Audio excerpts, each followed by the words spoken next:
Welcome back to another technical deep dive here in the debug zone.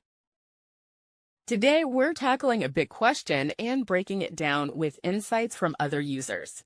Hopefully, this clears up some misconceptions and helps you get the answer you need. So, buckle up, stay a little curious, and let's jump right in.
And that's a wrap.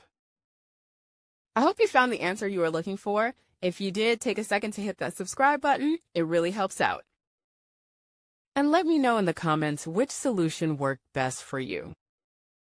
See you next time in the debug zone.